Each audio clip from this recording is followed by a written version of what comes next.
Praise the lord. దేవుని స్తోత్రం. క్రీస్తు దేవుని బిడ్డలారా, ప్రభు నా మీ అందరికీ హృదయపూర్వక వందనాలు తెలియజేస్తున్నాను. ఈ సిలువ శ్రమల పర్వకాలంలో దేవుని ఘనమైన నామాన్ని స్తుతించే ధన్యత, ఈ భాగ్యం, ఈ సమయం దేవుడు మనకిచ్చినందుకై దేవునికి మనం హృదయపూర్వకముగా వందనాలు చెల్లిస్తున్నాం. మరి ఉదయకాలమున చేరి మీ అందరికీ కూడా ప్రభునామమున వందనాలు తెలియజేస్తూ దేవుని వాక్యాన్ని ధ్యానం చేసుకుని యెషయా గ్రంథం 42వ అధ్యాయము 4వ వచనాన్ని చదువుకుందాం. యెషయా గ్రంథము 42వ అధ్యాయము 4వ వచనం చదువుకుందాం. భూలోకమున న్యాయము స్థాపించు వరకు అతడు మందగిలుడు, నలుగుడు పడడు. భూలోకములో న్యాయము స్థాపించు వరకు అతడు మందగిలుడు, నలుగుడు పడడు. దేవుని బిడ్డలారా గమనించండి, ఆయన న్యాయకర్త, న్యాయమైన దేవుడు కనుక భూలోకంలో న్యాయం జరగాలి. భూలోకము అన్యాయంతో నింపబడ్డది కనుక న్యాయం జరగాలని ఆయన భూలోకానికి న్యాయాధిపతిగా వచ్చినట్లుగా దేవుని బిడ్డలారా జ్ఞాపకం చేసుకున్నాం. అందుకనే భూలోకములో ఆయన ద్వారా న్యాయం జరగాలి.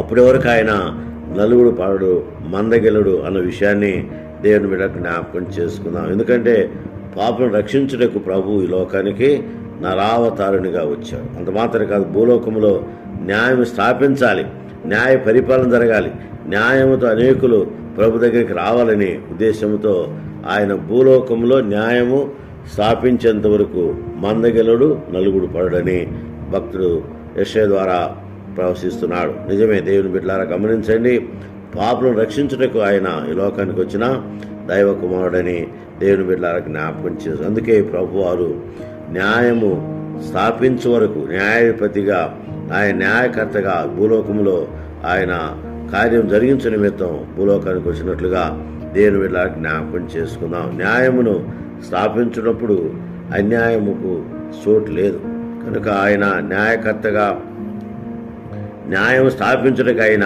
నరావతారునిగా భూలోకానికి దిగి వచ్చినట్లుగా దేవుని బిడ్డలారా జ్ఞాపకం చేసుకుందాం. ఎందుకంటే న్యాయము స్థాపించుటే దేవుని యొక్క కార్యం. ఆయన న్యాయకర్త కనుక, ఆయన న్యాయకర్త కాబట్టి న్యాయం స్థాపించుట, దేవుని యొక్క సత్యవాక్కులు నెరవేరుట దేవుని ఉద్దేశమని దేవుని బిడ్డలారా జ్ఞాపకం చేసుకుని, అందుకనే ఆయన న్యాయకర్తగా భూలోకములో న్యాయము స్థాపించేంత వరకు ఆయన నలుగుడు పడడు, మందగిలుడని దేవుని బిడ్డలారా జ్ఞాపకం చేసుకుందాం. ఆయన న్యాయకర్తని దేవుని బిడ్డలారా జ్ఞాపకం చేసుకుందాం. ఉదయకాలమున దేవుని బిడ్డలారా గమనించండి, ప్రజలందరికీ న్యాయము సమకూర్చుటకు, ప్రజలందరికీ న్యాయం చెప్పుటకే ఆయన భూలోకంలో జన్మించినట్లుగా దేవుని బిడ్డలారా గమనిస్తాం. కనుక ఆయన న్యాయకర్త, న్యాయం జరిగించే దేవుడని దేవుని బిడ్డలారా జ్ఞాపకం చేస్తాం. అందుకనే గమనించండి, ప్రభువు నేను ఏర్పరచుకున్న నా సేవకుడు, నా ప్రాణమునకు ప్రియుడు, అతని యందు నా ఆత్మను ఉంచున్నాడు. దేవుని ఆత్మ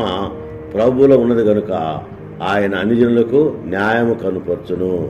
అన్ని జనులకు ఆయన న్యాయం కనుపరుస్తాడు. న్యాయం కనుపరిచేంత వరకు ఆయన నలగడు, మందగిలడని దేవుని బిడ్డలారా జ్ఞాపకం చేసుకున్నాం. ఎందుకంటే ఆయన న్యాయకర్త. పాపికి సిలువలో విమోచన, పాపికి సిలువలో రక్షణ, పాపికి సిలువలో పాపక్షమాపణ, పాపికి సిలువలో మహా ధన్యత దేవుడు మనకు ఇచ్చినట్లుగా దేవుని బిడ్డలారా జ్ఞాపకం చేసుకున్నాం. అందుకనే సిలువలో పాపికి న్యాయం జరిగింది, పరమాత్మునికి అన్యాయం జరిగింది కనుక దేవుని బిడ్డలారా జ్ఞాపకం చేసుకున్నాం. అన్యాయపు తీర్పు పొందిన వాడై ఆయన కొనిపోబడిన చూస్తున్నాం. కాబట్టి సిలువలో మరి పాపికి న్యాయం జరిగించాడు, పరమాత్మునికి అన్యాయం జరిగింది.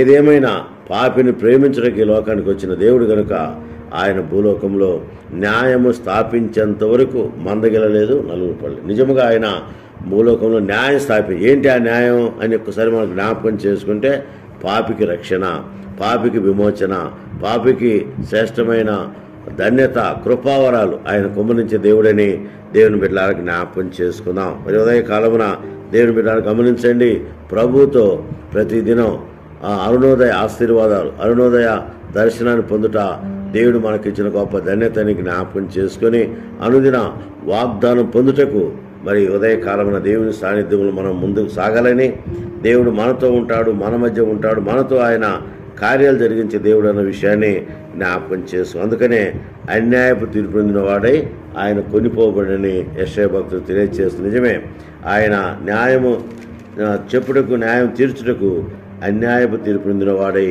ఆయన కొనిపోబడినట్లుగా దేవుని బిడ్డలారా జ్ఞాపకం చేసుకో. అందుకనే న్యాయము స్థాపించే వరకు మందగెల్లడు, నలుగుడు పడడు. కాబట్టి ఆయన న్యాయకర్తగా ఉండి న్యాయము స్థాపించే దేవుడని దేవుని బిడ్డలారా జ్ఞాపకం చేసుకుందాం. ఎందుకంటే ప్రజలందరి కోసం ఆయన న్యాయము స్థాపించాడు. శిలువలో పాపికి న్యాయం జరిగింది.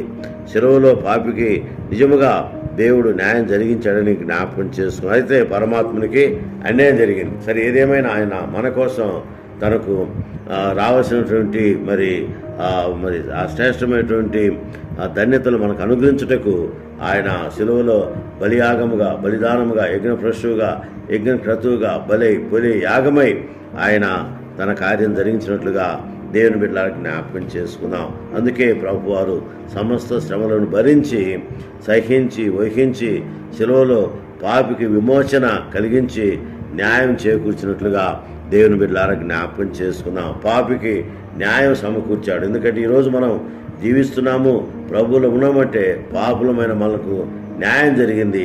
ఏంటి ఆ న్యాయం అంటే రక్షణ మనకు దేవుడు అనుగ్రహించాడు. కనుక దేవుని బిడ్డ గమనించండి, పాపికి రక్షణ అనుగ్రహించిన దేవుడు కనుక, సమస్తంలో తన కార్యాలు జరిగించిన దేవుడు కనుక ఆయన మనతో ఉన్నాడన్న విషయాన్ని జ్ఞాపకం చేసుకుని ముందుకు సాగినట్లు శిలువ శ్రమల పర్వకాలంలో దేవుడు మనందరూ దీవించునుగా.